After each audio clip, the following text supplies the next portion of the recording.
तो हम लोग नया टॉपिक शुरू करते हैं। नया टॉपिक है हमारा anti defection law.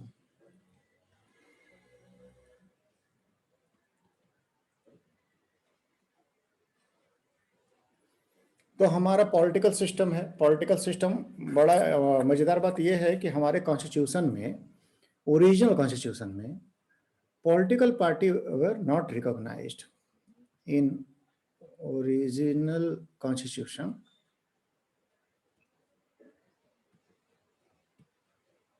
There was no mention of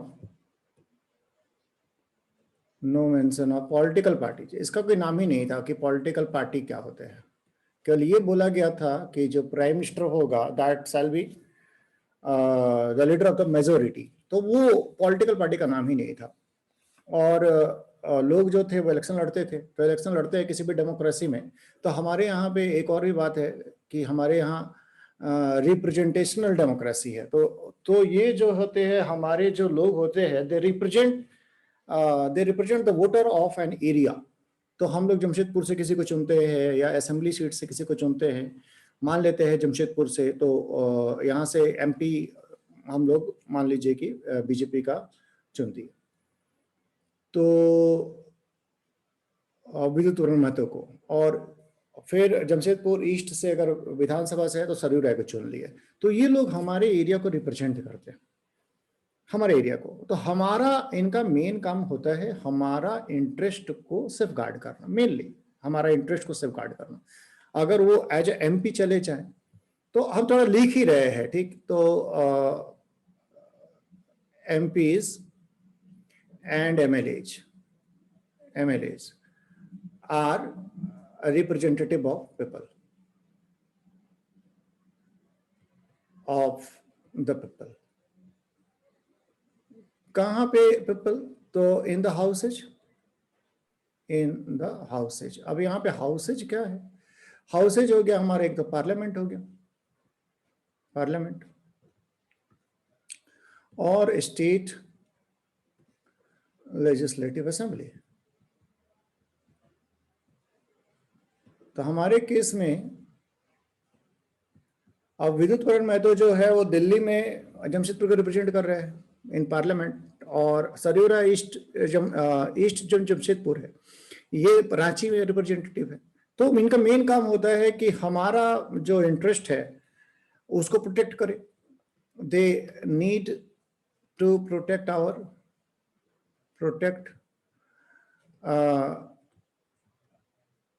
the interest of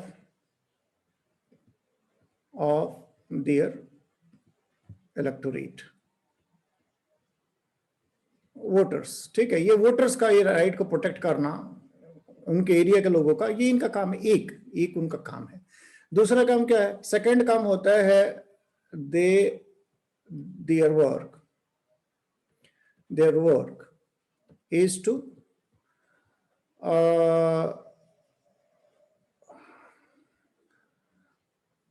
deliberate on the proposed laws। और अगर वो मिनिस्टर नहीं है, इफ या एज लॉ मेकर्स, या नहीं एज representative of people,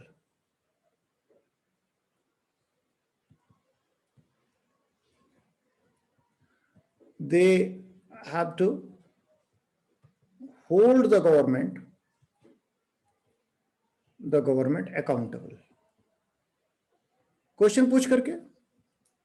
तो अगर वो सरकार के पार्ट नहीं है तो उनको क्वेश्चन पूछना चाहिए। ये सब काम इनको करना चाहिए। तो ये सब बेसिक काम जो है ये हमारा एमपी और एमएलए करते हैं। चलिए, कर तो लिए काम, ये सब काम करते थे। लेकिन सरकार बनाने के लिए मेजोरिटी चाहिए, नॉट लार्जेस्ट, मेजोरिटी। तो मेजोरिटी पार्टी फॉर्म्स गवर्नमेंट।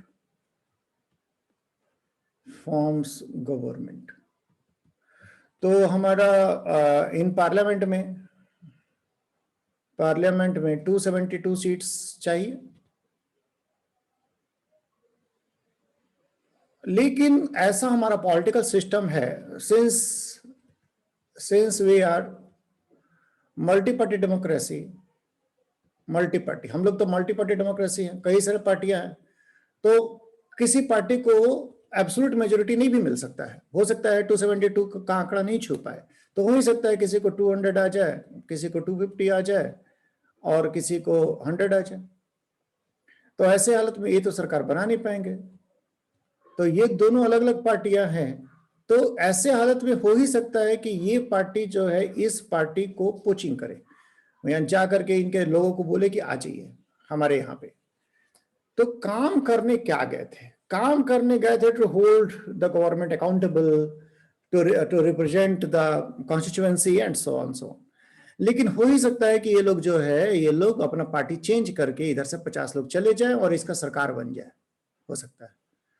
तो आप बोल सकते हैं कि ये जो 100 लोग हैं जो पार्टी छोड़े हैं, ये अपना कॉन्स्टिट्यूएंसी के हित में काम किए हैं। हो ही सकता है कि सरकार में रहेंगे तो अपना कॉन्स्टिट्यूएंसी का डेवलपमेंट के लिए काम करेंगे, और लेकिन बात यह है कि हमारा डेमोक्रेसी में ऐसा प्रैक्टिकली ये है कि इन 50 लोगों को पैसे का या पद का लालच दिया जाता है कि आप छोड़ करके आ जाइए, इस पार्टी में रह के क्या मिलेगा, आप आ जाइए, हमारे यहाँ पर आपको मिनिस्टर बना देंगे, और या फिर कैश डील, जिसको हम लोग बोलते हैं हॉर्स ट्रेडिंग। तो हमारे डेमोक्रेसी में जहां पे हम जैसा पीछे बात की है, ये सब काम तो करना है, लेकिन जो हमारे जो रिप्रेजेंटेटिव है वो, उनको बीच बीच में ऐसा मौका लग जाता है कि कुछ अपना फायदा पहुंचा ले। लोगों को रिप्रेजेंट करने गए थे, लोगों के इंटरेस्ट के लिए, बट उनको लगता है कि लोग तुमको वोट दे दिए, अब तो मौका लगा है कि किसी पार्टी से डील कर लेते हैं, पैसा वैसा ले लेते हैं, इसका पार्टी का सरकार बन जाएगा और हमको पैसा मिल जाएगा या हमको मिनिस्ट्री मिल जाएगा। तो ये बातें प्रैक्टिकली होती है। तो आते हैं हम लोग 1967 में, तो हिस्टोरिकल पर्सपेक्टिव देते हैं अभी।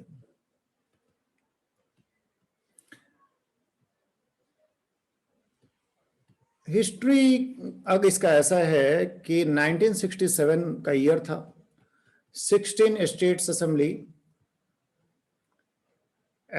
Elections,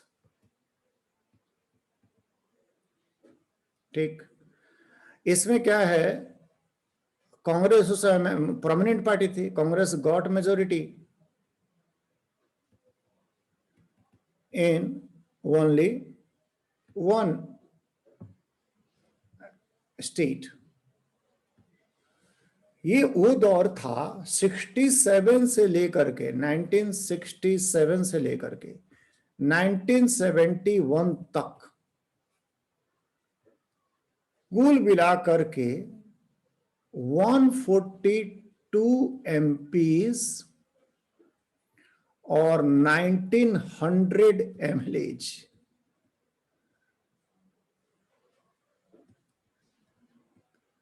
defected from their parties. ये हालत रहा। कांग्रेस इसकी मास्टर थी उस समय में। तो ये जो था, इतने लोग पार्टी छोड़े थे, इन्हीं में से एक हरियाणा के विधायक थे, उनका नाम था गयालाल। तो गयालाल जो थे वो एक दिन के अंदर में 3 बार पार्टी बदले। Gayalal changed party thrice in a day. तो उसी समय से क्या हुआ, आयाराम गयाराम का जो मुहावरा है, ये मुहावरा सामने आया। तो यहां पर पूरा इंडिया का पॉलिटिकल सिस्टम बड़ा सॉक्ड था, लोग बड़े सॉक्ड थे कि हमारे पार्लियामेंट्रियन कर क्या रहे हैं, हमारे रिप्रेजेंटेटिव कर क्या रहे हैं। तो कर क्या रहे हैं, पार्टी इधर से छोड़कर उधर जा रहे हैं, वहां से कमा रहे हैं, उधर कमा रहे हैं, मिनिस्टर बन रहे हैं। तो कुल मिलाकर के एक थिंकिंग एक डेवलप हुआ among the political parties themselves कि नहीं, इस पे रोक लगाना चाहिए। तो रोक लगाना चाहिए। तो फिर कमिटियां बनी, बिल लाए गए, लेकिन फाइनली जो बिल पास हुआ दैट इज इन 1985। 1985 में 52nd कॉन्स्टिट्यूशनल अमेंडमेंट एक्ट आया और इससे added 10th schedule in the constitution. अगर आप बात करेंगे ऑब्जेक्टिव क्वेश्चन का, तो ऑब्जेक्टिव क्वेश्चन में तो पहला हो गया 10th शेड्यूल किस कॉन्स्टिट्यूशन अमेंडमेंट से आया, तो आपको दिख रहा है 52nd कॉन्स्टिट्यूशन अमेंडमेंट से आया। तो आप लोग में से कौन बता रहा है कि ओरिजिनल कॉन्स्टिट्यूशन में कितने शेड्यूल थे?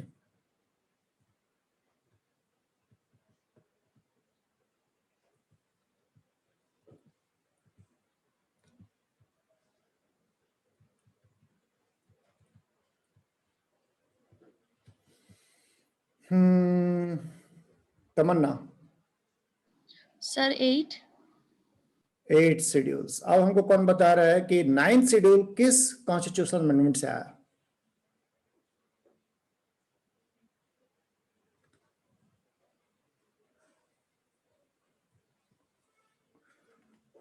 पूजा। Sir first constitution amendment. इस साल? सर 1951। Constitutional amendment act 1951। ठीक, तो इससे ऐड हुआ, और 10th जो ऐड हुआ दैट इज इन 85।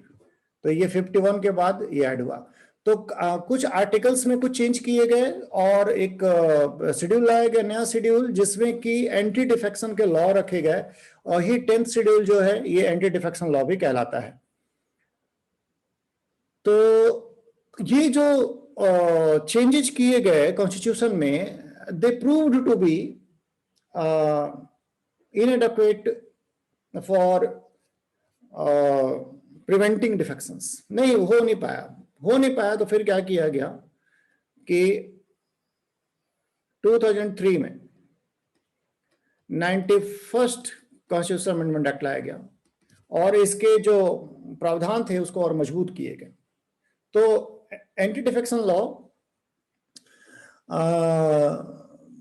के लिए 2 अमेंडमेंट कॉन्स्टिट्यूशन में किए गए, दैट इज इन 1985 एंड 2003। लेकिन हाँ, क्योंकि पहला एडवोकेट नहीं था, पर्याप्त नहीं था, तो दूसरा लाया गया। लेकिन सवाल ये है कि जब पॉलिटिकल सिस्टम कभी सड़ जाए तो कुछ भी अगर हमारा वैल्यू सिस्टम ही खराब हो जाए तो कोई भी अमेंडमेंट जो है वो दुनिया का डिफेक्शन को नहीं रोक सकता। तो ये बातें हम पिछला 2 साल में या 3 साल में खूब देख रहे हैं कि एंटी डिफेक्शन लॉ रद्दी पेपर का टुकड़ा बन के रह गया है। आप लोग इस बारे में सोचिएगा, और अगर कभी ऐसा लिखने आ जाए कि now anti defection law has become a scrap of paper, तो ट्राई कर सकते हैं आप लोग लिखने का कि ये कैसे ये बेकार हो गया। ठीक है, तो ये जो है ये 2 बार में आया है, और हम लोग प्रोविजंस में आते हैं।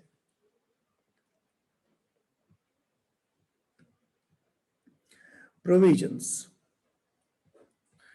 तो प्रोविजंस क्या है कि किसी पार्टी का member, a member of political party,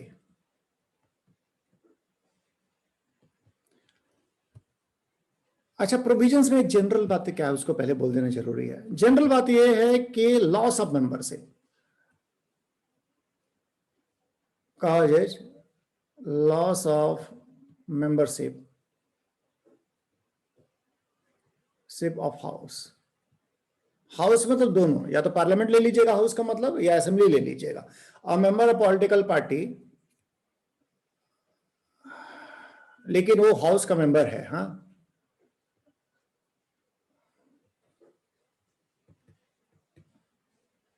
a member of house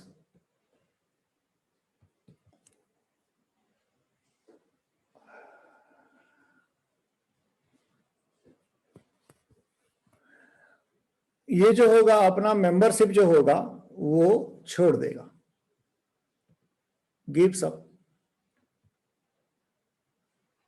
membership of, हम पेरेंट लिख दे, पेरेंट, ये छोड़िए, इसमें कंफ्यूज हो गया आप लोग, membership of political party, party from which he was, she was elected.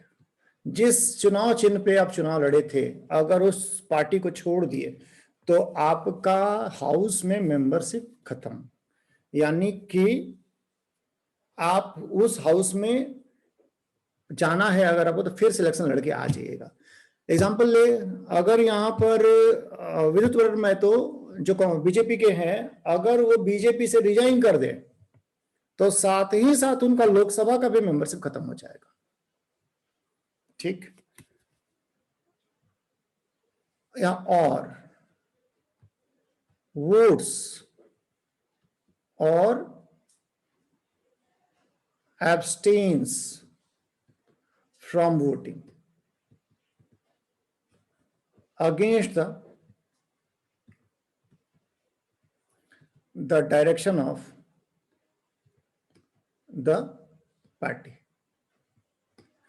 हो ही सकता है कि ये जो मेंबर है, ये मेंबर पॉलिटिकल पार्टी नहीं छोड़ा, लेकिन अगर किसी मुद्दे पर वोट करना है, फार्म बिल आया हुआ है, सोचिए पंजाब से कोई बीजेपी का एमपी है, फार्म बिल आया हुआ है और फार्म बिल पर पार्टी बोल चुकी है कि फार्म बिल पर सभी बीजेपी के मेंबर्स फार्म बिल के फेवर में वोट करेंगे, बीजेपी बोल चुकी है, और पंजाब का ये जो एमपी है वो फार्म बिल के अगेंस्ट में वोट कर दिया, तो अगेंस्ट वोट कर दिया तो मेंबरशिप खत्म होगा।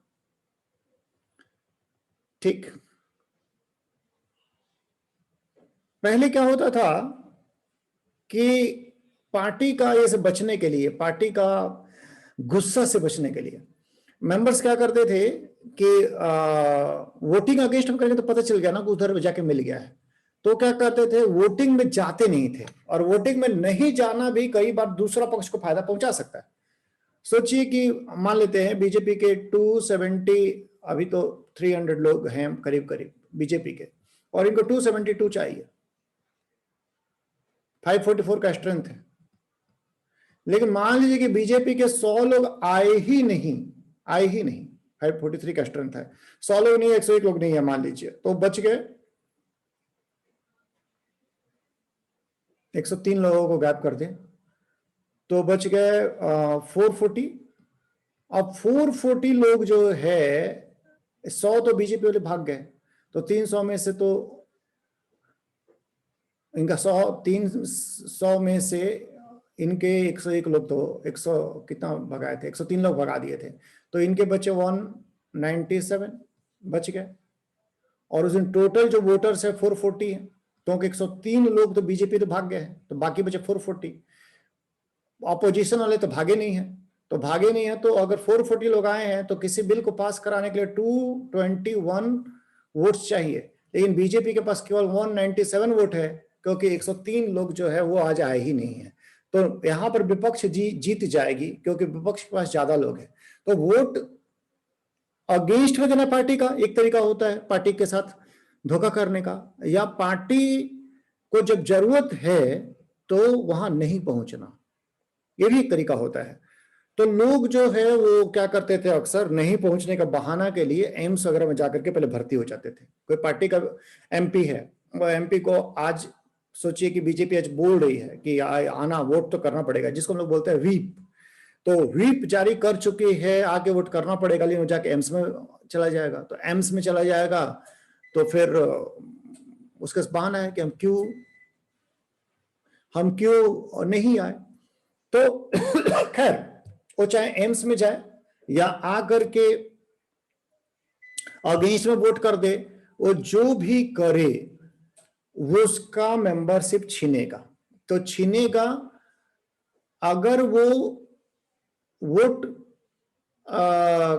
अगेंस्ट में करता है अपना पार्टी का, या पार्टी का फेवर में वोट करते समय वो एब्सेंट हो जाता है, और उसका उस पार्टी का मेंबरशिप छीनेगा, बशर्ते कि if the party doesn't condone the behavior। मतलब कि बचने का एक ही रास्ता है, बिहेवियर विद इन 15 डेज।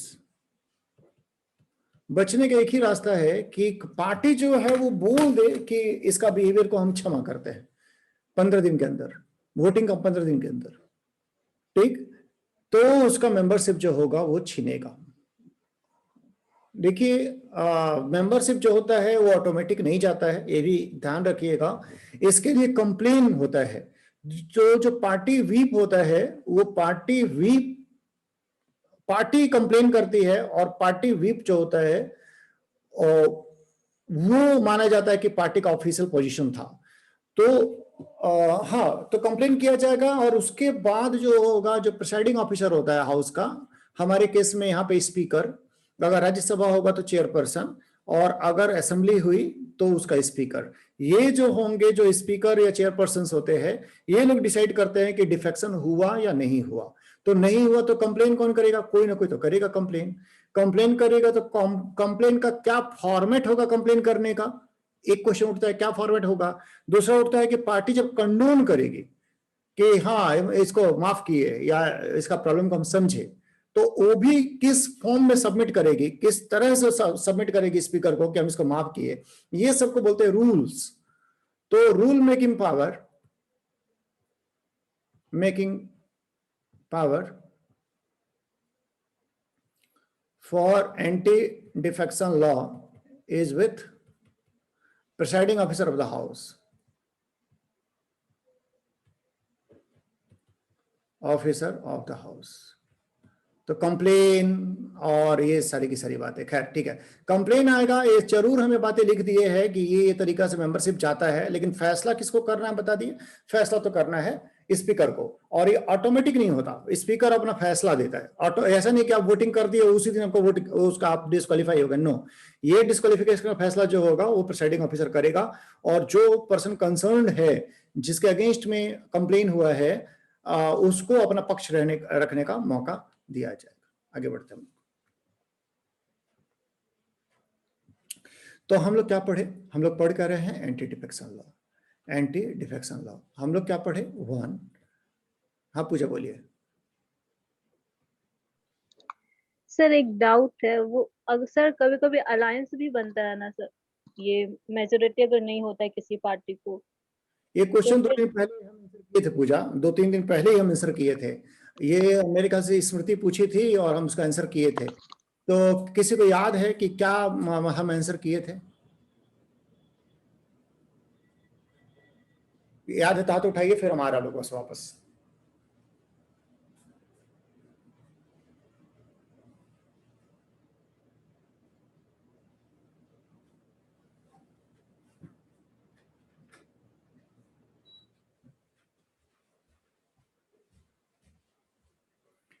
सूरज हाथ उठाए हुए है अकेले,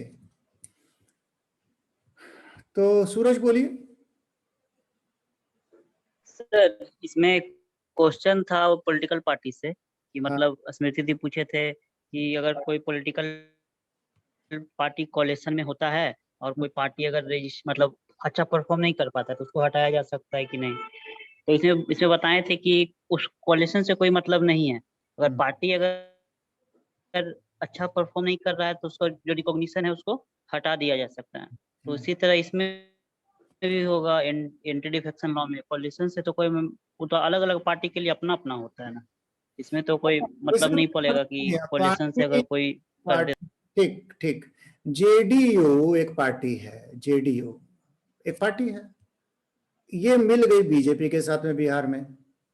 अब क्या है कि आज व्हिप जारी किया गया, तो व्हिप जारी किया गया, बीजेपी के 70 मेंबर्स होंगे, इसके 60 मेंबर्स होंगे, इनको आना था, इनको वोटिंग साथ में करना था। बट हुआ क्या कि इसके 5 लोग नहीं आए और इसके 3 लोग जो है वो अगेंस्ट में वोट कर दिए, मतलब बिल के अगेंस्ट में। तो ये जो केस डील होगा ना जेडीयू का 5 मेंबर का और बीजेपी का 3 मेंबर का, ये केस अलग अलग डील होगा, बिल्कुल अलग अलग। इन 5 का कंप्लेन जेडीयू का व्हिप करेगा कि मेरा व्हिप था, व्हिप उल्लंघन किया, इसको हटाया जाए। बीजेपी वाले अलग अपना 3 मेंबर के लिए कंप्लेन करेंगे इनको हटाने के लिए, लेकिन दोनों का दोनों कोई आपस में रिलेशन नहीं है। हो सकता है कल को जेडीयू बोले कि आई कंडोम, किया तो किया, तो इनका कुछ नहीं होगा, फिर अपना इनका ही होगा। तो ये पार्टी अलायंस जो होता है वो सुविधा का चीज है, कल को अलायंस टूट जाएगा, मतलब कोई उसका कोई मतलब रत्ती भर भी उसका कोई असर नहीं पड़ता है। हम और एक एग्जांपल देके बात कर ले रहे हैं। इन रियलिटी हमको जहां तक याद आ रहा है कि जेडीयू और बीजेपी की बात कर रहे हैं, राज्यसभा में जेडीयू के जो मेंबर हैं वो किसी किसी बिल में सरकार के अगेंस्ट में वोट किए थे, कि वो बोले थे कि नहीं हम इस बिल में आपके साथ नहीं रहेंगे, तो करें, वोट करें। मतलब अगर फिर से हम बात करें कि अगर आज ये वापस यहाँ पे 303 सीट्स है इनके और बीजेपी के, मान लेते हैं कि 10 सीट ये जेडीयू के पास में, अब व्हीप जो आया, ये दोनों अलायंस पार्टनर है, व्हीप बीजेपी लेकर के फार्म बिल के फेवर में आना पड़ेगा, वोट करना पड़ेगा। जेडीयू चाहे तो वो व्हीप न लाए, तो बीजेपी वाले को तो आना पड़ेगा, जेडीयू वाले नहीं भी आएंगे, व्हीप नहीं है, नहीं आएंगे, नहीं वोट करेंगे। या ये बोले कि सब कोई आना, इस बिल का अगेंस्ट में वोट करेंगे, हम अलायंस पार्टनर जरूर है, बट इस साथ हम करेंगे वोट अगेंस्ट में, तो चलो उसका मतलब nothing, no relationship at all. मेरा पॉइंट क्लियर है?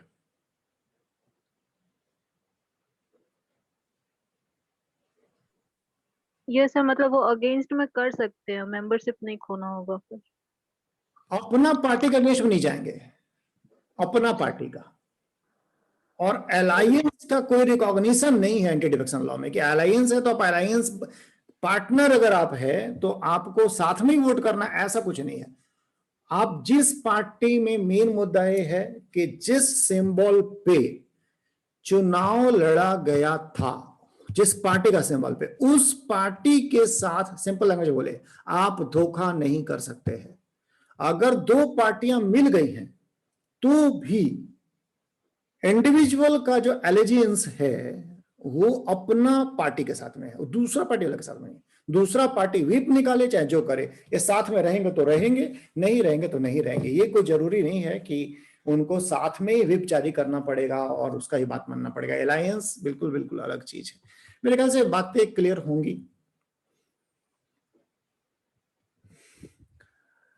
तो for the member of political party हम लोग पढ़ लिए, क्या पढ़े? कोई पॉलिटिकल पार्टी का मेंबर अपना पार्टी नहीं छोड़ सकता है। पॉलिटिकल पार्टी का मेंबर ऐसे मतलब ध्यान में रखिए कि कोई भी member of the house elected हो चुका होगा तब ना लगाएंगे, नहीं इलेक्टेड है तो क्या मतलब है? वो ऑलरेडी पार्लियामेंट में बैठा हुआ है, लोकसभा में बैठा हुआ है, राज्यसभा में बैठा हुआ है और यहां से बोलता हूं पार्टी छोड़ रहा है। ठीक बोल रहा हूं, तो पार्टी छोड़ रहा है, अपना पार्टी से रिजाइन कर दिया, जाकर के बोलने से भी नहीं होगा, पार्टी से रिजाइन कर दिया। ठीक, तो पार्टी से रिजाइन कर दिया तो उसका बाहर का बिहेवियर से कोई मतलब नहीं है कि बाहर में पार्टी के अगेंस्ट में दिन रात बोलते रहते, बोले, उससे कोई फर्क नहीं पड़ता है। यहां पर सरयू रहा तो दिन रात अपना पार्टी के अगेंस्ट में बोलते रहते थे, मिनिस्टर होने के बावजूद, उससे कोई फर्क नहीं पड़ता है। पार्टी छोड़ना नहीं है। दूसरी बात, पार्टी के अगेंस्ट में वोट नहीं करना है। पार्टी अगर बोले वोट करने के लिए तो अनुपस्थित भी नहीं रहना है। ये दो लास्ट जो दो कंडीशन बताए, इसमें अगर पार्टी माफ कर दे 15 दिन के अंदर तो सीट नहीं जाएगा, नहीं तो सीट जाएगा। ठीक, पहला पॉइंट क्लियर हो गया होगा। 2, अगर कोई इंडिपेंडेंट मेंबर है, अनिमेश बोलिए। कंप्लेन भी तो करना होगा ना सर, तब क्या? सीट जाएगा। क्या चीज? हाँ, कंप्लेन तो Complaint- वो तो पहले ही बात कर लिया ना कि ऑटोमेटिक कुछ भी नहीं है। कंप्लेन बनता है यहाँ पर। अब कोई भी, हाँ, कंप्लेन करना पड़ेगा।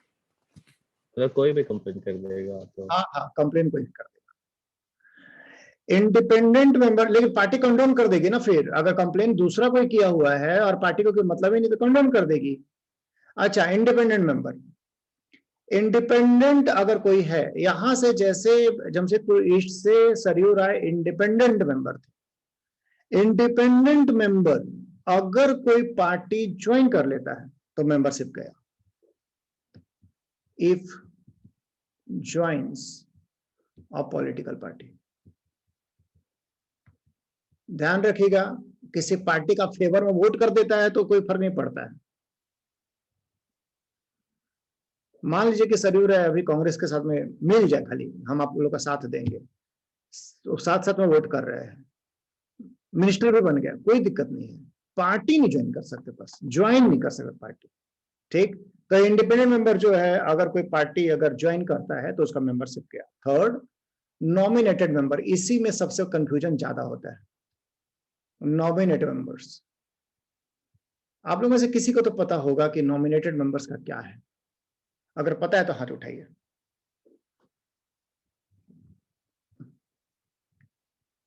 पूजा बोलिए। सर नॉमिनेशन के 6 महीने के अंदर कोई भी पार्टी ज्वाइन कर सकता है, उसके बाद करेगा तो फिर सदस्यता छीन ली जाएगी। सूरज क्या सही है? नहीं, हम कुछ और बोल रहे सर, जैसे राज्यसभा में नॉमिनेट किया जाता है ना, तो कुछ कोटा है, उसके बारे में हम बोल रहे थे।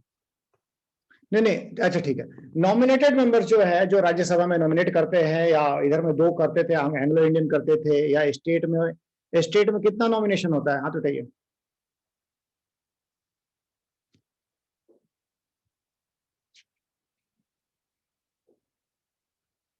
मीरा बोलिए। 1 हाँ, 1 बोले। 1 तो खत्म हो गया वो वाला, वो आप जो बोल रहे हो खत्म हो गया। पूजा,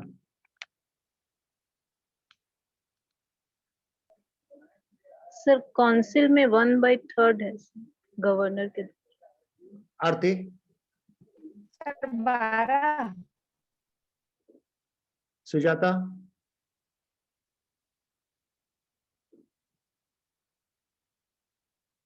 सुजाता, हाँ सर, 1/6 मेंबर है इसमें काउंसिल्स में। हाँ, काउंसिल का स्ट्रेंथ का जो 1/6 है वो गवर्नर जो है नॉमिनेट करते हैं। तो अगर नॉमिनेटेड मेंबर, ये थोड़ा सा एक कंफ्यूजन हो जाएगा आप लोग कभी कभी, नॉमिनेटेड मेंबर अगर कोई है तो जिस दिन नॉमिनेशन हुआ तो उसका 6 मंथ के अंदर अगर कोई पॉलिटिकल पार्टी ज्वाइन कर लेता है तो उसका सदस्यता नहीं जाएगा। ठीक है, तो जाएगा कैसे? If joins a political party after 6 months of nomination। ठीक, 6 महीना तक उसको मौका दे रहे, ज्वाइन कर लो। 6 महीना पार हो गया तो फिर उसका सदस्यता चल जाएगा, पॉलिटिकल पार्टी नहीं ज्वाइन कर सकता। क्या क्या पढ़े? एक, एंटी डिफेक्शन लॉ पढ़ रहे हैं। For a member of political party पढ़ लिए। फॉर इंडिपेंडेंट मेंबर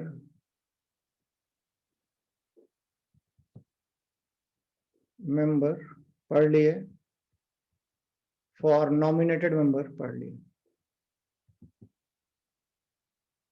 लिया। अब क्या मुद्दे आएंगे कि कब नहीं जाएगा? Exception, if 2 parties merge, 2 party अगर मर्ज करते हैं, लेकिन मर्जर के लिए कितना जरूरी होगा पार्टियों का? तो with 2/3 support of merging party. तो अगर किसी सोचिए, फिर आ जाइए वापस, सोचिए 70 सीट से बीजेपी के, जेडीयू के मानते हैं कि 60 सीट, ये लोग जो है डिसाइड करते हैं अपना मीटिंग में, 60 लोग मतलब हाउस के मेंबर, कि हम लोग बीजेपी में मर्ज करेंगे। तो इनका 2/3 यानी 40 लोग जो होंगे अगर सपोर्ट में होंगे तो ये पार्टी मर्ज कर जाएगी। मर्ज करेगी, अगर मर्ज करती है तो वैसे हालत में ये इस पार्टी में तो गए, लेकिन इनका सदस्यता नहीं जाएगा। 2/3 से मर्जर होता है। ठीक, तो एक्सेप्शन भी बात कर ली।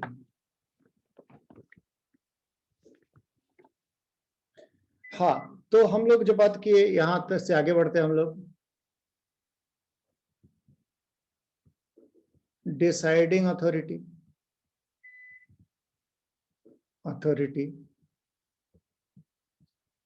Presiding officer. प्रिसाइडिंग ऑफिसर जो होगा वो डिसाइड कर देगा कि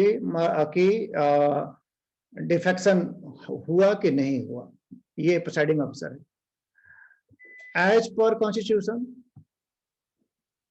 स्मृति बोलिए। सर प्रिसाइडिंग ऑफिसर भी तो किसी पार्टी का मेंबर ही ना रहेगा, तो बायस तो हो सकता है उसका डिसीजन। वो तो होगा। अब ऐसे एक बात याद है, हम इसे घर में आ रहे हैं। एक्सेप्शन 2 भी है। If presiding officer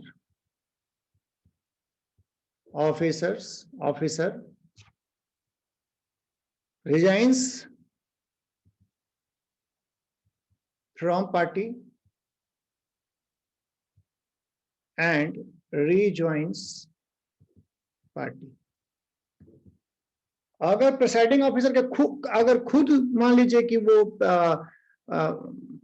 presiding officer बना और प्रिसाइडिंग ऑफिसर बनने के बाद वो अपने पार्टी से रिजाइन कर दे, ठीक, तो वो अपने पार्टी से ही अगर रिजाइन कर देता है, इसलिए ताकि लोग में उसके ऊपर में शक ना करें, ठीक, तो ऐसे हालत में उसका सदस्यता नहीं जाएगा।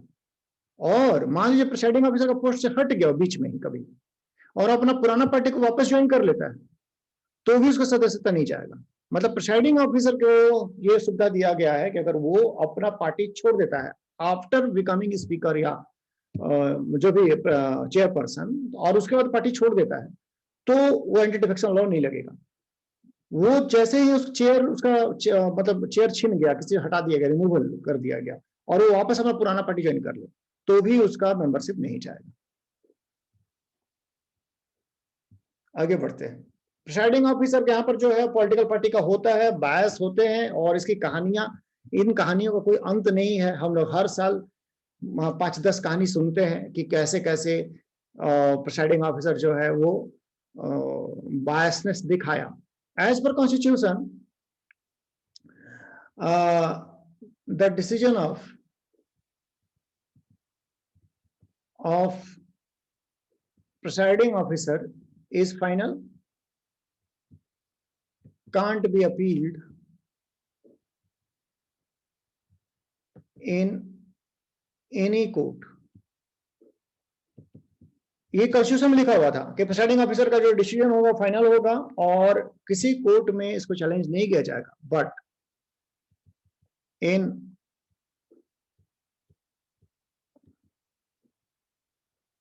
की हो तो Holohan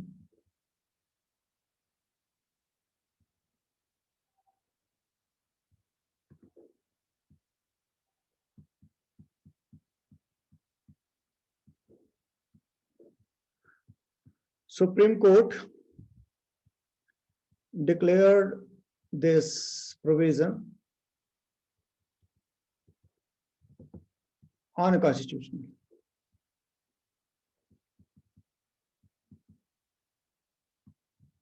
So the decision can be challenged in HC and SC on ground of malafide। ठीक, तो डिसीजन जो है वो चैलेंज कर सकते हैं। हालांकि कॉन्स्टिट्यूशन में लिखा हुआ है कि चैलेंज नहीं कर सकते, बट कर सकते हैं, क्योंकि सुप्रीम कोर्ट का ऐसा कहना है। एक और बात है कि अगर मान लीजिए क्या होता है अक्सर कि ये पार्टी जो है और ये पार्टी है और यहाँ पे चेयर है हमारा, ये चेयर जो है वो बायसनेस है इसके ऊपर में, और ये करेगा क्या कि ये इस पार्टी से कुछ लोग भाग करके आए हैं यहाँ पे, इस पार्टी का फायदा, और इसी पार्टी का चेयरपर्सन है, तो वो क्या करता है अक्सर कि वो केस को पेंडिंग रख देता है, क्योंकि कहीं भी इसमें लिखा नहीं हुआ है कि कितना दिन के अंदर में इसको फैसला देना है। In constitution there is no time limit for decision of case. तो इधर से आया भाग करके इधर, अगर डिस्क्वालीफाई कर दे तो कर दे, लेकिन ये क्या करेगा, वो 2-3 साल लटका देगा केस को। लटकाने के बाद इनको वो मिनिस्टर भी मतलब सरकार बना देगी, मिनिस्टर का भी एंजॉय कर रहा है, हालांकि एंटी डिफेक्शन लॉ में फर्स्ट था, लेकिन अपना मिनिस्टर भी बन करके एंजॉय कर रहा। मणिपुर में ऐसा केस हुआ था। तो ये होता है। तो सुप्रीम कोर्ट का कहना है, as per supreme court verdict, case must be decided promptly, preferably within 3 months। तो 3 महीने के अंदर में सुप्रीम कोर्ट का कहना है कि डिसीजन कर दिया जाए तो अच्छा रहेगा। मणिपुर में क्या हुआ कि 3 महीने में डिसीजन नहीं हो पाया, तो फिर सुप्रीम कोर्ट का ऑर्डर था, तो सुप्रीम कोर्ट क्या बोली कि जो पर्सन को यहाँ से अपोजिशन वाला जो मेंबर को बुला करके मिनिस्टर बना दिए थे, उसको ऊपर में लगा दी मतलब रोक कि आप मिनिस्ट्री में नहीं जाएंगे जब तक ये केस का फैसला नहीं होता है। तो सुप्रीम कोर्ट कुछ रिफॉर्म करने का कोशिश जो है वो कर रही है। डिसाइडिंग अथॉरिटी आप लोग को बता दिए।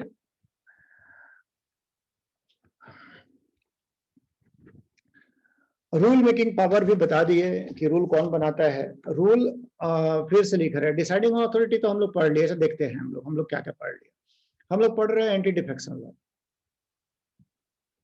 एंटी डिफेक्शन लॉ, इसमें हम लोग हाउ लॉस ऑफ मेंबरशिप, तो loss of membership, member of political party, independents or nominateds, exception, merger or presiding officers, deciding authority, presiding officer। Third, rule making power,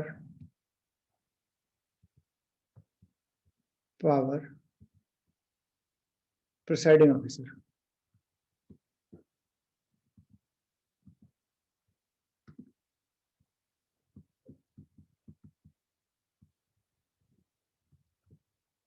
But rules must be placed before house। किस house में आप लोग सोच के बताइएगा। must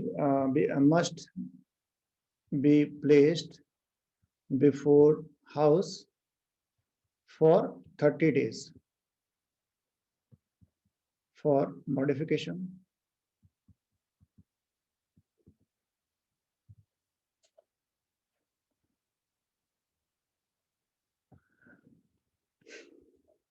Animesh. जिस house के लिए रूल्स बनाए गए, सूरज। ये सर जो हाउस के लिए मतलब रूल बना हुआ होगा, रूल्स बने हैं तो लोकसभा का स्पीकर रूल बना करके लोकसभा में रख देगा, 30 दिन तक रहेगा। अगर लोकसभा को चेंज करें तो कर ले। विधानसभा में अगर है तो इस विधानसभा का स्पीकर रख देगा, राज्यसभा है तो राज्यसभा, और वो जो हाउस है उसको चेंज कर पाएगी। अब एक झारखंड में एक कंट्रोवर्सी चल रहा है। कंट्रोवर्सी ये चल रहा है कि जो रूल बनाया गया है उस रूल में लिखा हुआ है कि एंटी डिफेक्शन केस में स्पीकर सुओ मोटो कॉग्निजेंस लेगा। यानी अगर डिफेक्शन हुआ है, स्पीकर को लगता है तो नोटिस भेज पाएगा। सुओ मोटो कॉग्निजेंस कि आप बताइए आपके ऊपर में क्यों 90 डिफेक्शन लगा दिया जाए। ठीक, ये जो है ये लिखा हुआ है। तो कंट्रोवर्सी क्या होगा? अगर ये रूल में ऐसा लिखा हुआ है तो क्या कंट्रोवर्सी है?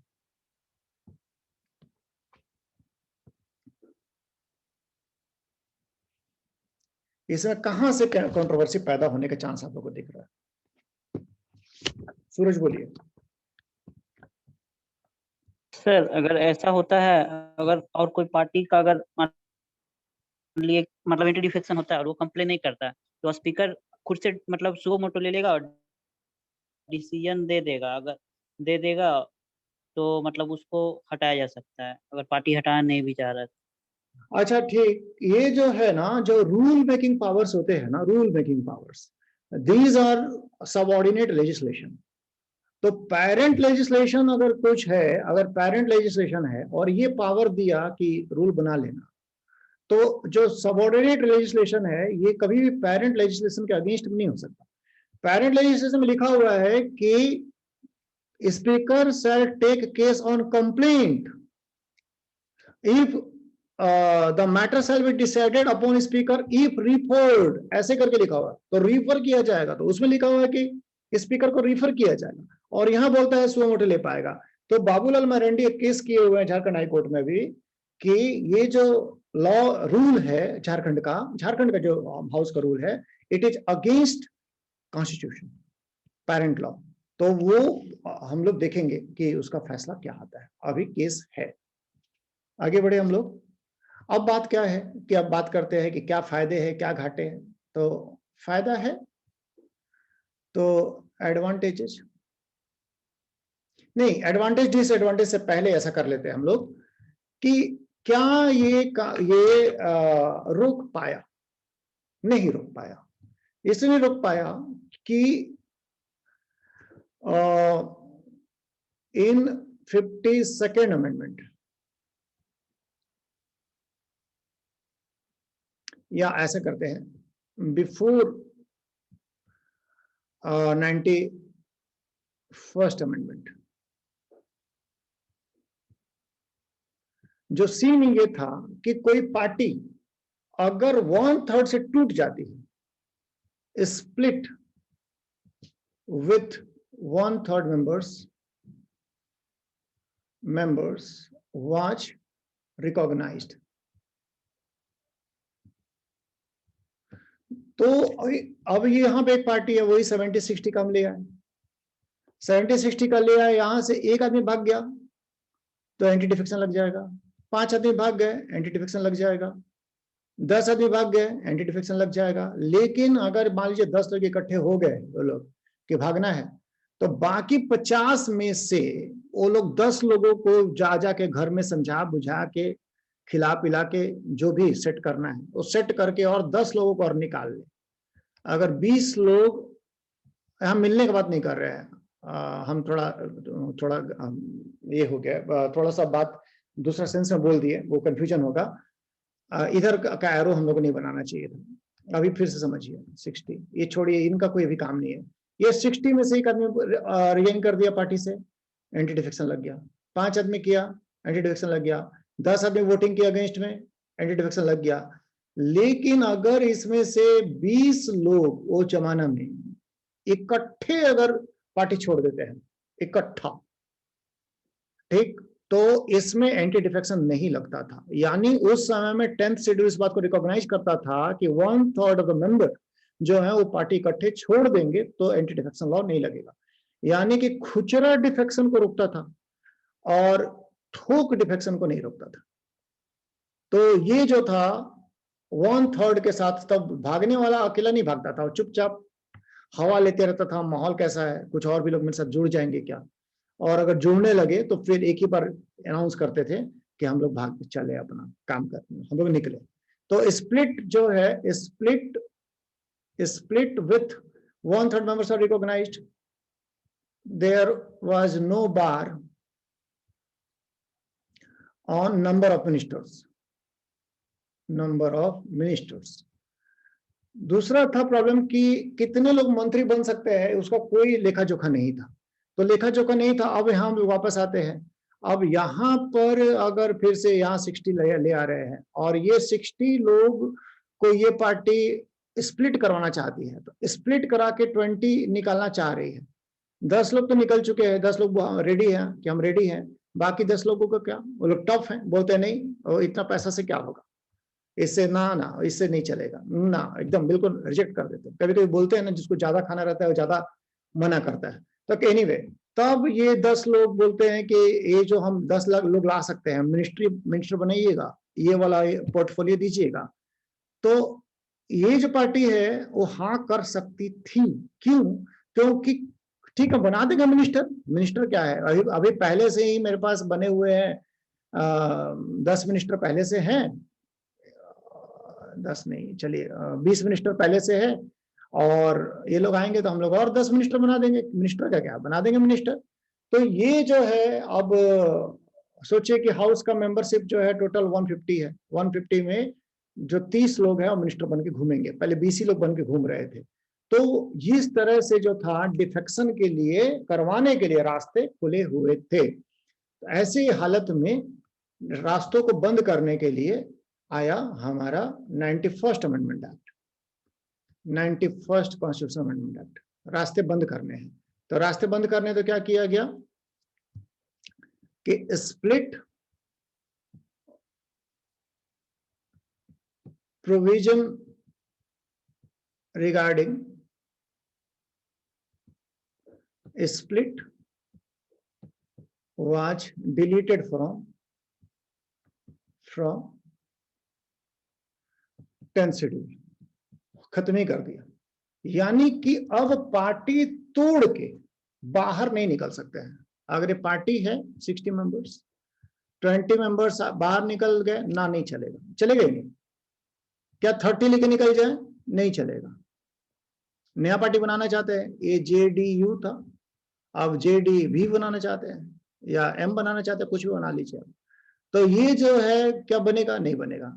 तो क्या 40 निकाल दे, क्या 40 में स्प्लिट रिकॉग्नाइज होगा, क्या JDM बन जाएगा, 2/3 हो गया।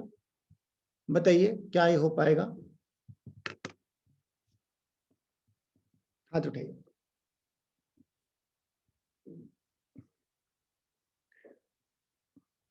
स्मृति,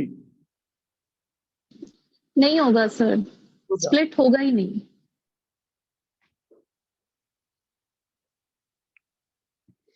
पूजा, सर ये तो मर्ज होता है ना, 2/3 और 2/3 कोई दो पार्टी का। रमेश, होता तो है सर 2/3 से स्प्लिट। अच्छा ठीक है, हम बता रहे हैं ये नहीं हो पाएगा। इसमें से अगर 55 भी निकल जाएंगे ना तो भी नहीं हो पाएगा।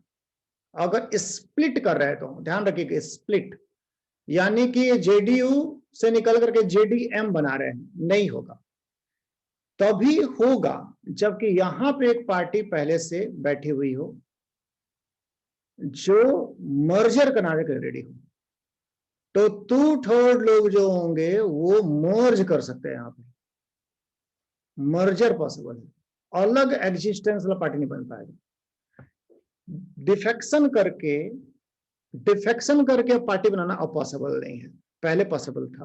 अब पार्टियां उतनी ही रहेंगी, अब किसी पार्टी में जाकर के मिल जाएगी, ये पॉसिबिलिटी है। ठीक, merger.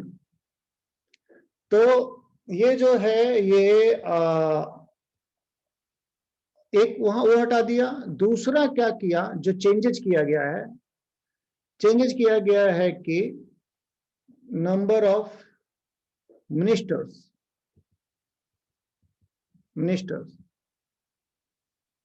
Is fixed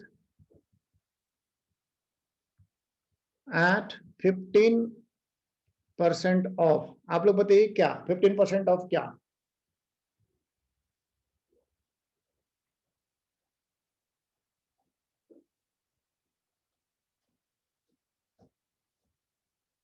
Animesh, respective house. ये मिनिस्टर भी का रिस्पेक्टिव हाउस होता है। अच्छा सूरज, स्टेट और अच्छा रुक जाइए अब आप। 15% of strength of the house होगा। कौन सा हाउस? पूजा, मतलब अगर जैसे पार्लियामेंट के केस में दोनों सर, और अगर कोई कहीं अगर लेजिस्लेचर है तो सर हम बोले, हाँ, सर पार्लियामेंट का दोनों मिला के और इधर यहाँ पे लेजिस्लेचर का दोनों मिला के अगर है Sujata, sir total member of the house, कौन सा हाउस? लोकसभा और विधानसभा। सेंटर का थोड़ा बताइए तो आप, कि सेंटर में आपको कितना, सेंटर में कितना? 15% ऑफ 543 का। 15% लोकसभा, हाँ सर। राज्यसभा नहीं लिखे प्लस करके, नहीं। और यहाँ पे 15% ऑफ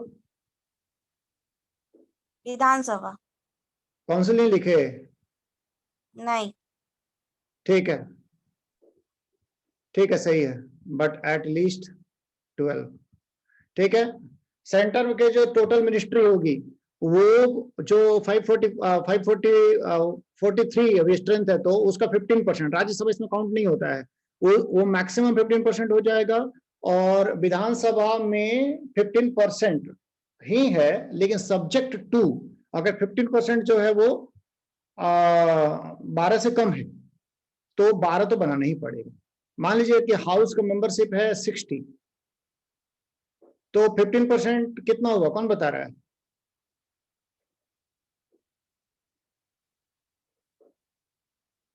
पूजा, सर 9 होगा सर। तो क्या 9 बन पाएगा? नहीं बनेगा सर, 12 होना चाहिए ना, 12 बनेगा। नहीं चाहिए, सही है, सही है, ठीक है, तो ये बात क्लियर है। तो ये चेंजेस किए गए 91st अमेंडमेंट से, और चेंजेस किए गए बता रहे हैं। हम लोग क्या पढ़ रहे हैं? 91st amendment.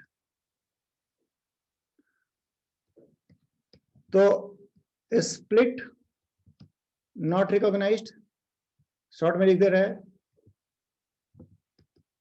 Maximum number of ministers fixed.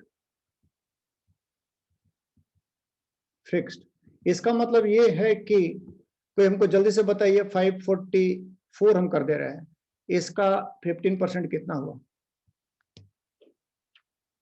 जब तक बताइएगा फिर तब तक हम इधर में कुछ काम कर ले रहे हैं, कोई जोड़ के बता दीजिए, फिर हम नहीं कैलकुलेट करेंगे। तो maximum number of ministers fixed, कोई नहीं बता पाया।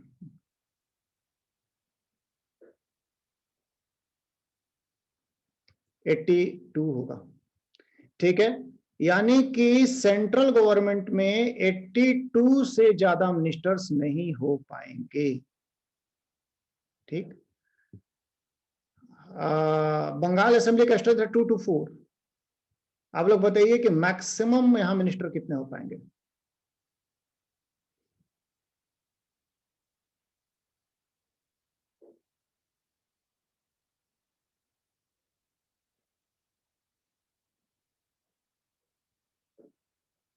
नेहा? 34। 34। ठीक, अब हमको आप लोगों से जानना है कि ये सब डालने का एंटी डिफेक्शन लॉ में क्या मतलब है, ये सब बात एंटी डिफेक्शन लॉ में क्यों क्यों ला रहा है?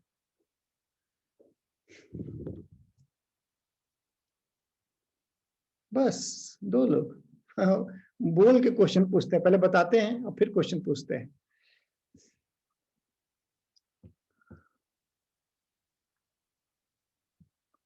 फिर भी इतना कम।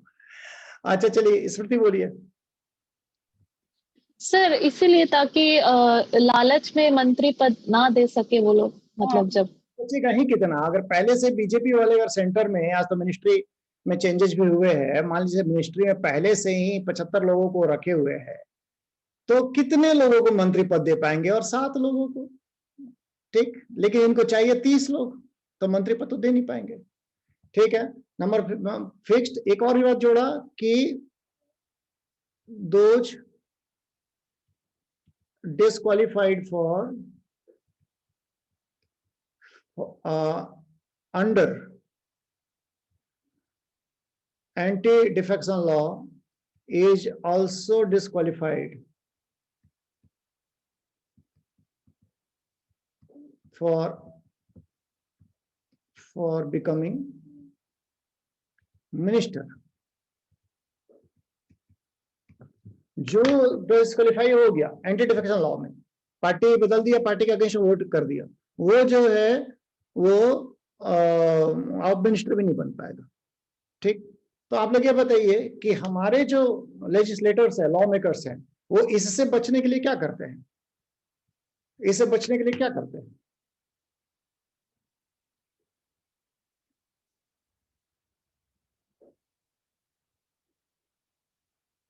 आतिफा बोलिए।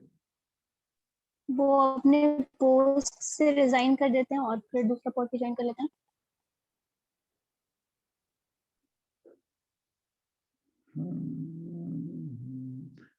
ठीक ही है सूरज। सर वो क्या करते, अपना पोस्ट से रिजाइन कर देते हैं और फिर 6 महीना के लिए मतलब दूसरा पार्टी ज्वाइन करके मिनिस्टर बनते हैं, फिर मतलब अपना इलेक्शन बाद में लड़ते हैं। सीट से रिजाइन कर देते हैं। ठीक है, पोस्ट ऑन द सीट से रिजाइन कर देते हैं। मतलब जैसे अगर वो असेंबली में है, तो अगर जैसे हमारे यहाँ करना होगा तो विद्युत कानून तो क्या करेंगे कि वो पार्लियामेंट से रिजाइन, लोकसभा से रिजाइन कर देंगे, बस रिजाइन कर देंगे।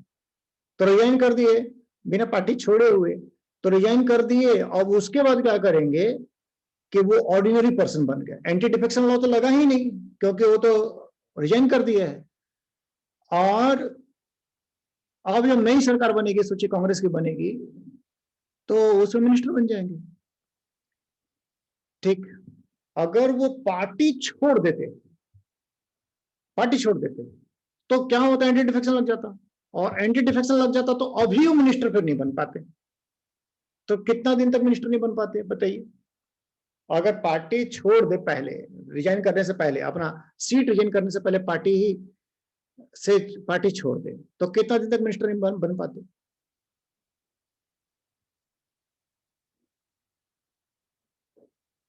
अनिमेश। Until next election. हाँ, जब तक इलेक्शन में फिर न जीत जाते। ठीक, तो इलेक्शन में उनको जीतना पड़ता, तब तक तो उनको एंटी डिफेक्शन लगा हुआ है। तो इसमें जनरली 6 महीने का चक्कर होता है, क्योंकि 6 मंथ के अंदर में तो इलेक्शन करा लिए जाते हैं। तो लेकिन ये लोग उस 6 मंथ का पीरियड में मिनिस्टर बने रहे, इसके लिए क्या करते हैं? अपना सीट से ही पहले रिजाइन कर देते। ठीक, कर्नाटक में किसी को याद है कि कर्नाटक में और भी एक चालाकी हुआ था कि ये सीट से रिजाइन किए, तो वो भी वो मतलब वो उनसे भी कोई तेज निकल गया, याद है? स्मृति बताइए। हाँ सर, वो स्पीकर उसको पेंडिंग में रखा था, उनके रेजिग्नेशन को। जब तक कुछ था इवेंट, स्पीकर उसको अप्रूव नहीं किया था। हाँ, सुजाता क्या बोल रही है? सर वो था ना कि जिनको देना था, मतलब चेयरपर्सन ऑफ द विधानसभा, वो वहां प्रेजेंट ही नहीं थे उसका रेजिग्नेशन लेने के लिए, और वो टाल मटोल कर रहा था। अच्छा ठीक है, अब समझा देते हैं। ठीक है, आप लोग दोनों सही बोले हैं।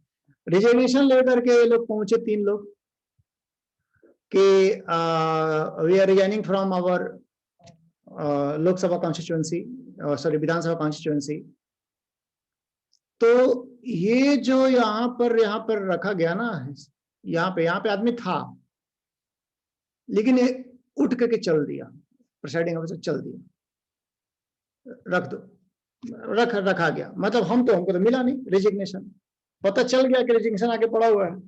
उसके पहले ही वो क्या किए कि बोले कि ये होगा, वोटिंग होगा, मतलब नो कॉन्फिडेंस मोशन पे।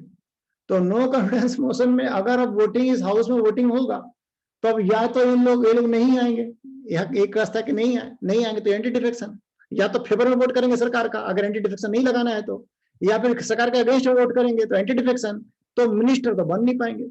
ये मुद्दा हुआ था। ये रिजाइन करने गए थे इस कारण से, ताकि ये हो जाए कि एंटी डिफेक्शन ना लगे, लेकिन लेने वाला भी चालाकी कर दिया, बहुत हुआ था। उसके बाद एक फैसला सुनाया उसमें कि ये फ्यूचर में इनको अगला इलेक्शन तक, मतलब बचा हुआ ड्यूरेशन तक ये इलेक्शन नहीं लड़ पाएंगे, बहुत हुआ था उसमें।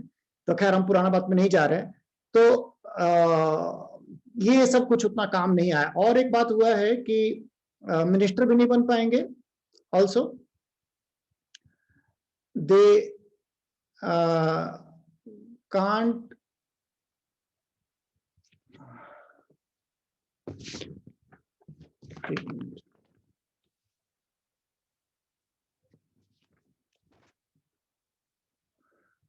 they can't be given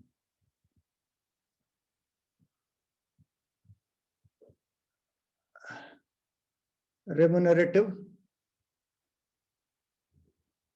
political post।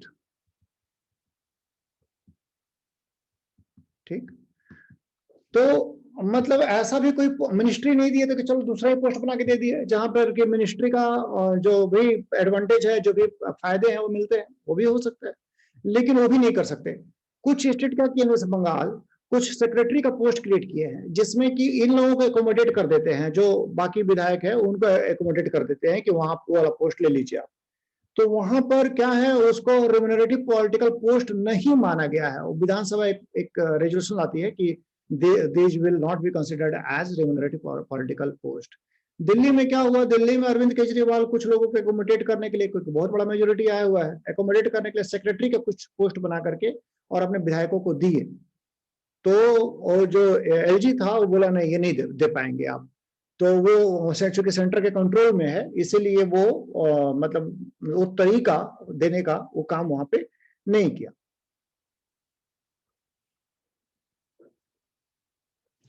तो मेरे ख्याल से हम आप लोगों को काफी कुछ बता दिए।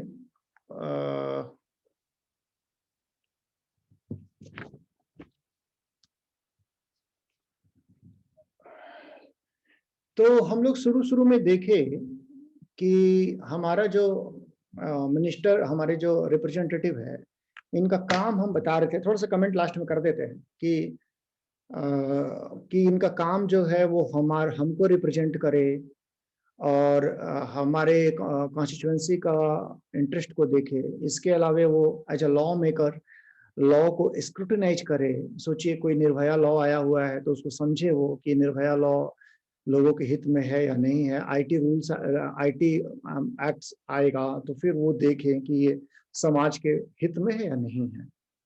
लेकिन एंटी डिफेक्शन लॉ जो है वो हमारे रिप्रेजेंटेटिव को पॉलिटिकल पार्टी के पूरी तरह से अधीन कर देता है, यानी कि वो बाध्य है पॉलिटिकल पार्टी के साथ वोट करने के लिए, भले ही उस पर्टिकुलर बिल के कारण। सोचिए पंजाब के बीजेपी के एमपी हैं, पंजाब के लोग बड़े नाराज है फार्म बिल से, लेकिन बीजेपी के एमपी हैं तो फिर पार्टी के साथ ही वोट करना पड़ेगा। अपना कॉन्स्टिट्यूएंसी के लोग भले ही प्रेशर करते रह जाए, नहीं इस पर वोट मत करना, हम लोग बर्बाद हो जाएंगे, लेकिन बोलेंगे हम क्या करें, हम तो पार्टी से बंधे हुए हैं। तो ये काम वो एक्चुअली कर नहीं पाते हैं। तो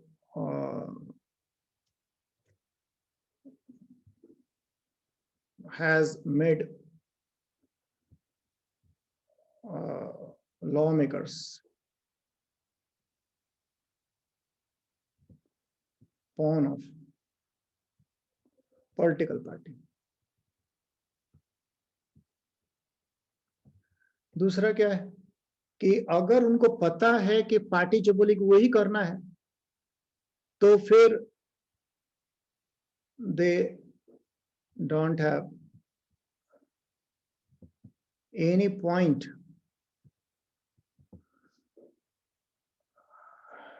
scrutinizing a bill। बिल को स्क्रूटनाइज करके क्या करेंगे, बिल अच्छा है कि बुरा है, पार्टी बोल रही है वोट करें तो करेंगे वोट। तो ये भी एक समस्या है और उनका वॉइस जो है छीन लिया गया है। ठीक है, ये सब बातें हैं। एडवांटेज क्या है, एडवांटेज है इससे पॉलिटिकल स्टेबिलिटी मिला है कि पार्टियां जो सरकार को दिन रात ये नहीं सोचना पड़ेगा कि चलिए उसको दूसरा कलर में लिख दे, तो gives a bit of political stability। कि जल्दी छोड़ के तो नहीं भाग पाएंगे, तो नहीं भागेंगे तो there will be less chance of mid-term elections. भागे होंगे तो मिड टर्म इलेक्शन होगा, elections, hence less expenditure. ये भी एक फायदा है कि हाँ ये स्टेबिलिटी भी कुछ दे रहा है, और जो पॉलिटिकल अच्छा, और क्या हो सकता है कि अच्छा ठीक है, दो पॉइंट हम लोग यहाँ रहने देते हैं और काफी है इतना। तो ये आपका एडवांटेज में आप गिन सकते हैं और ये डिसएडवांटेज, बट इन रियलिटी अगर आप देखेंगे तो अब कोई एडवांटेज है नहीं।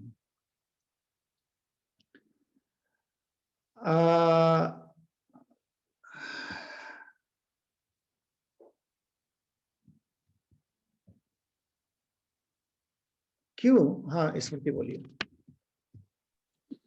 सर ये जो प्रॉब्लम्स बताए हैं आप, जो ड्रॉबैक्स हैं इसको कैसे इम्प्रूव किया जा सकता है, ये सॉल्यूशंस भी इसके बताइएगा।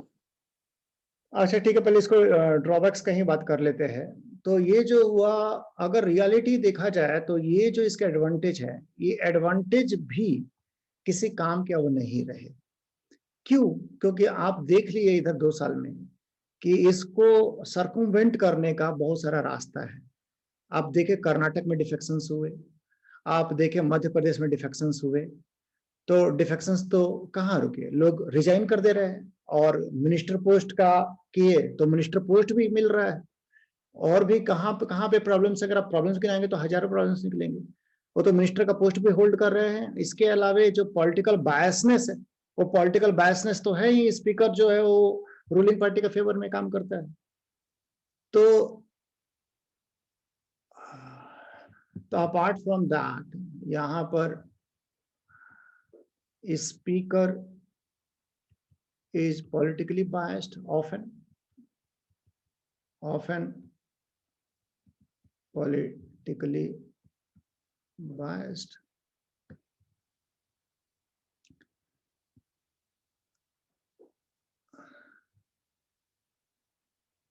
ठीक है, तो डिले कर देता है। अब मुद्दा ये है कि इम्प्रूवमेंट के कहाँ चांस है। देखिए, एक तो बात है कि कुछ ऐसी बातें हैं, इतने कॉन्ट्राडिक्शन है कि अगर आप एक जगह पे इंप्रूव करेंगे, दूसरी तरफ में कॉम्प्रोमाइज करना पड़ेगा, एकदम निश्चित सी बात है। अगर आप चाह रहे हैं कि स्टेबिलिटी इंपॉर्टेंट, अगर चाह रहे स्टेबिलिटी इंपॉर्टेंट, तो फिर आपको 2 काम करना पड़ेगा कि जो लोग, जो हम लोग एक्सपीरियंस अभी दिखा कि जो लोग डिफेक्ट कर रहे हैं या अपना सीट रिजाइन कर रहे हैं, उनको कुछ लंबा ड्यूरेशन तक, जैसे अगला इलेक्शन तक, उनको रोक दिया जाए इलेक्शन लड़ने से। हम स्टेबिलिटी को पहले बढ़ाने का बात कर रहे हैं। अगर आपको स्ट्रॉन्ग करना है तो आप बोल सकते हैं कि जो लोग, जैसे मध्य प्रदेश में क्या हुआ या कर्नाटक में क्या हुआ, कांग्रेस छोड़ करके बाद में बीजेपी में चले गए, तो ऐसे लोग जो अपना सीट रिजाइन करते हैं, इनके ऊपर मगर ये रोक लगा दिया जाए कि नेक्स्ट जनरल इलेक्शन तक आप इलेक्शन नहीं लड़ पाएंगे, तो थोड़ा डिसइंसेंटिवाइज हो गया। तो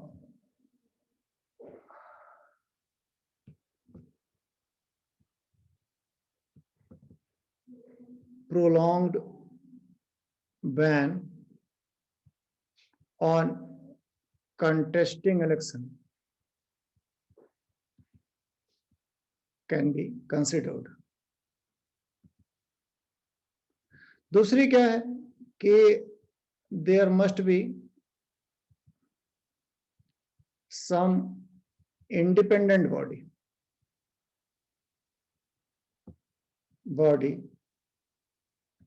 to deal with defections. ये स्पीकर जो है, ये बहुत खराब पॉइंट पे। तो हम जो पहला पॉइंट बोले उसी पे आ रहे हैं कि आप वो काम करेंगे तो आपका जो एंटी डिफेक्शन लॉ मजबूत हो जाएगा। लेकिन फिर हम रिपीट कर रहे हैं, अगर आप इसको मजबूत करेंगे तो आप एक साथ में इसको इम्प्रूव नहीं कर पाएंगे कि इसको कैसे इम्प्रूव करें। तो फिर इसको कैसे इम्प्रूव करेंगे? आप इसको अगर इम्प्रूव करना है तो एक रास्ता ये है कि only voting on money bills and confidence motions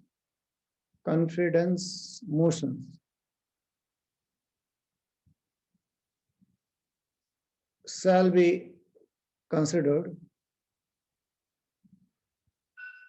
for defection। एक रास्ता अगर आपको स्टेबिलिटी बढ़ाना है और आपको अकाउंटेबिलिटी भी रखना है कि नहीं और लोगों का मुंह मत बंद कर कीजिए, तो केवल और केवल जो लेजिस्लेचर है उनको बोल दीजिए आप कि मनी बिल पे, मतलब ऐसा एंटी डिफेक्शन लॉ बनाइए कि मनी बिल पे आप सरकार के अगेंस्ट में अगर वोट करेंगे, अगर आप सरकारी पार्टी के हैं, और आप नो कॉन्फिडेंस मोशन या कॉन्फिडेंस मोशन में अगर आप सरकार के विरोध में वोट करेंगे तो आपका जाएगा सदस्यता, क्योंकि मनी बिल में भी सरकार गिर जाती है। और दूसरा बात है, मनी बिल अगर नहीं पास हो पाया तो फिर देश चलेगा नहीं।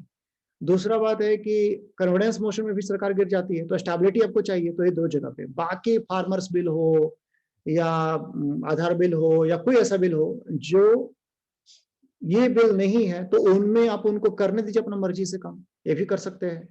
तो हमारा स्टेबिलिटी भी रहेगा और प्लस लोग अकाउंटेबल भी रहेंगे। तो ये सब बातें सोची जा सकती हैं।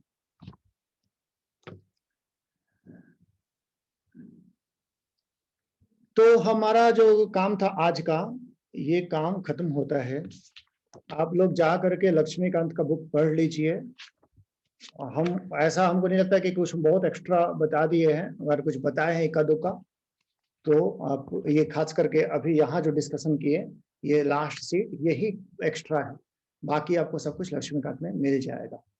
तो क्लास क्लोज करेंगे। किसी को कुछ पूछना है, बोलना है, डाउट? कल आप लोगों का करंट अफेयर्स लेंगे और परसों इसका टेस्ट भी होगा। अनिमेश, रिन्यूमरेटिव पॉलिटिकल पोस्ट क्या है अगर जिसमें कि सरकार को अपना पैसा देना पड़ेगा। सरकार मतलब जो भी पोस्ट क्रिएट होगा उसमें सरकार पैसा देगी, उसके लिए रेम्यूनरेशन बोलते हैं। उसमें नॉमिनेट कर दिए किसी को और सरकार वहां पैसा दे रही है, तो यही मतलब पॉलिटिकल पोस्ट है और रेम्यूनरेटिव। सूरज,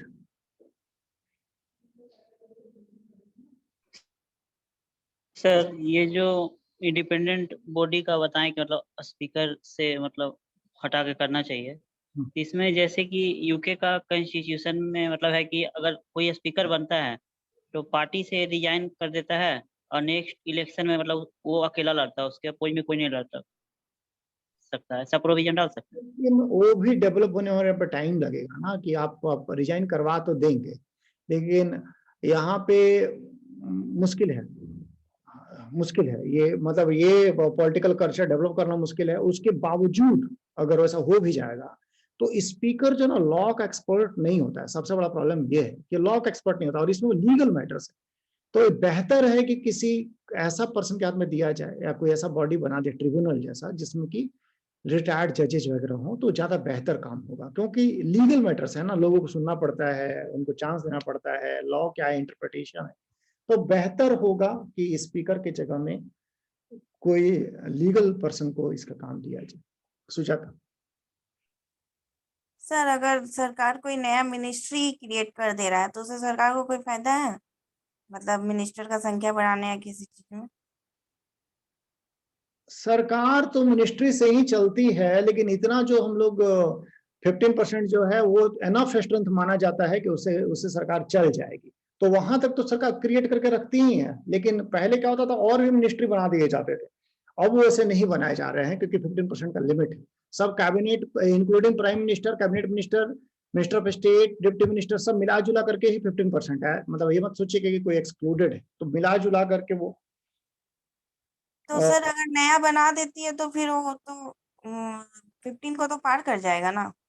नहीं, अगर जरूरी नहीं है ना कि ये हम 82 गिन के आप लोग को बताएं, हो सकता है 75 मिनिस्टर होते हो, तो नया मिनिस्ट्री बनाए 7 तक, तो अभी मार्जिन है, उसके आगे ना नहीं बना पाएंगे।